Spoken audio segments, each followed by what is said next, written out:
আসসালামু আলাইকুম রহমতুল্লাহ। আমি হৃদয় আছি আপনাদের সাথে। তো আজকে আমি তুলে ধরতে চাই যে আমাদের এই ছাত্র জনতার বিজয় যারা যারা ছিনিয়ে নিতে চাচ্ছে তাদের তিনটা দল আমাদের এখন বিব্রত সৃষ্টি করতেছে। এক নাম্বার পুলিশ, দুই নাম্বার আনসার বাহিনী, আর তিন নাম্বার হচ্ছে এই হিন্দু সম্প্রদায়। যেমন হিন্দু সম্প্রদায় দিয়ে শুরু করি, তারা আপনারা দেখেছেন যে তারা ভারতীয় বর্ডার গার্ডের কাছে অর্থাৎ নদীর মাঝখানে গিয়ে নেমে তারা ভারতীয়দের কাছে সাহায্য প্রার্থনা করতেছে যে আমাদেরকে নিয়ে নেন, আমাদের বাংলাদেশ সরকার এই জায়গায় থাকতে দিবে না, আমাদের মেরে ফেলবে। তো এটা আমি একদম মনে করতেছি শেখ হাসিনার অন্যতম একটা চাল। কারণ কালকে আমাদের টাঙ্গাইলে যখন এই হিন্দু সম্প্রদায় আন্দোলন করতেছিল, তখন তাদের সাথে অনেক আওয়ামী লীগের লোক যারা ঘা ঢাকা দিয়ে রয়েছে তারা তাদের সাথে যোগ দেয়। তো এটা স্বাভাবিকভাবে নেওয়া যাবে না, কারণ এখন এখন অনেক কিছু চলতেছে যেটা আমাদের ছাত্রদের রুখে দাঁড়াতে হবে, আমাদের ছাত্রদের সেই জায়গা আমাদের পঙ্গু করতে হবে। যেমন কালকে এক কাহিনী আপনারা শুনেছেন যে এত বড় একটা চাল চলেছিল শেখ হাসিনার ছেলে জয় এবং শেখ হাসিনা। সেটা হচ্ছে তারা ওইখান থেকে চাল চলেছিল যখন আমাদের ডক্টর ইউনুস স্যার রংপুরে গিয়েছিল আবু সাইদের বাড়িতে। তখন ওই ইউনুস স্যার যখন বিমানে চড়বে তখন প্রধান বিচারপতি তারা বৈঠক বসানোর কথা ছিল যে তারা যখন ইউনুস বিমানে থাকবে তখন তারা বিচারপতির একসাথে বসে আমাদের ডক্টর ইউনুসকে অবৈধ ঘোষণা করে তারা সরকার থেকে বিরত রাখবেন। তো এটা তারা করতে পারেন নাই, কারণ সেনাবাহিনীরা আমাদের সাথে ছিল আর সেনাবাহিনীরা সবসময় আমাদের সাথে আছে। তারা তারা আসলে বীর, তাদেরকে স্যালুট, আসলে তারা স্যালুট পাওয়ার যোগ্যই। একমাত্র এই একটা বাহিনী আছে যারা আমরা জন্মের পর থেকে শুনতেছিলাম স্যালুট পাওয়ার যোগ্য। কিন্তু কিছুদিন আগে মনটা ভেঙে গিয়েছিল, কিন্তু এখন আমরা আবার তাদের প্রতি সন্তুষ্ট আছি। এত বড় একটা কাহিনী, এত বড় একটা চাল চলেছিল যে কিভাবে আমাদের সরকারকে হটানো যায় এবং আমাদের ছাত্র সমাজের স্বাধীনতাকে নষ্ট করা যায়, আবার ওই স্বৈরাচার শাসক তাকে আবার এনে তার গদিতে বসানো যায়। এই প্রধান বিচারপতি এটা কয়েকদিন আগেই একজন বলেছিল, আমি তার ভিডিও দেখেছিলাম, তার নাম হচ্ছে পিনিকি ভট্টাচার্য। উনি আসলে অনেক বড় মাথার একজন, বড় লেভেলের একজন খেলোয়াড় যা দেখতেছিলাম আমি। তিনি তিনি অনেক আগে বলেছিল এই প্রধান বিচারপতিকে সরানো উচিত, কারণ উনি ষড়যন্ত্র করতেছে। তো আমরা এটা বিশ্বাস করি নাই।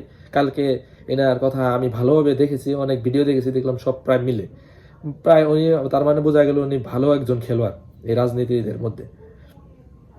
তো দ্বিতীয়ত হচ্ছে, তো দেখলেনি যে ভারতীয় গণমাধ্যমের সামনে যায় তারা চাচ্ছে যে আমাদের নিয়ে নেন, আবার দেখলাম যে আওয়ামী লীগের লোক তাদের সাথে আন্দোলন করতেছে।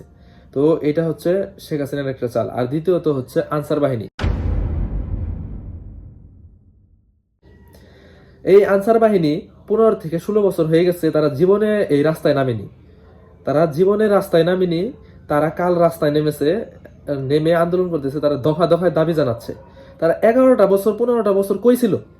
তাদের ওই সময় চাকরিটা টিকে রাখার কোনো ইয়ে ছিল না। এখন আমাদের সরকার নতুন আসছে, তাকে আমরা শান্ত হয়ে তাদেরকে সাহায্য করব, তা না করে তাকে চাপ দিচ্ছি।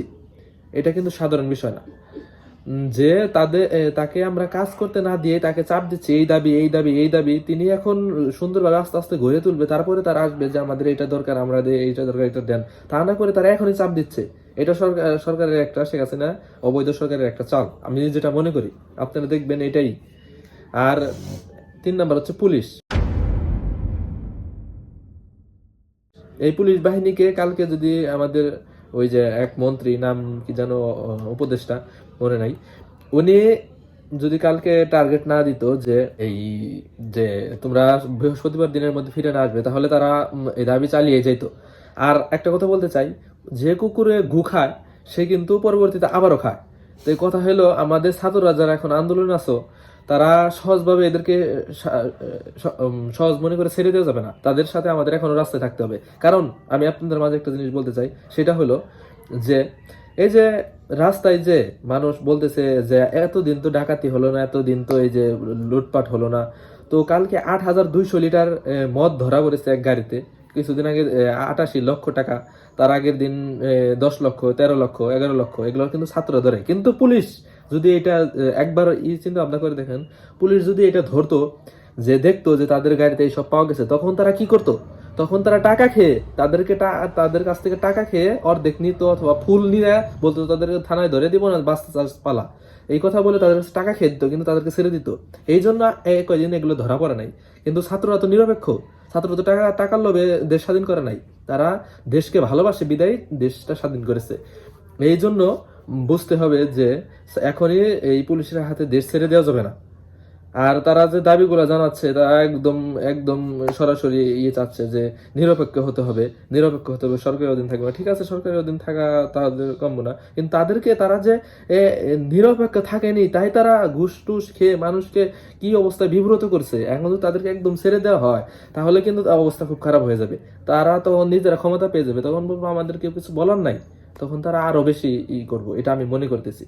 তো এই তিনটা বাহিনী থেকে সজাগ থাকতে হবে আমাদেরকে, আমাদের ছাত্র সমাজকে এই তিনটা বাহিনী থেকে অবশ্যই সজাগ থাকতে হবে, কারণ এরা বিব্রত সৃষ্টি করতেছে, এরা প্রচুর বিব্রত সৃষ্টি করতেছে। আর এরা আমাদের এই এই ছাত্রদের স্বাধীনতাকে পঙ্গু করতে চাইতেছে, আমাদেরকে এই দিকে খেয়াল রাখতে হবে।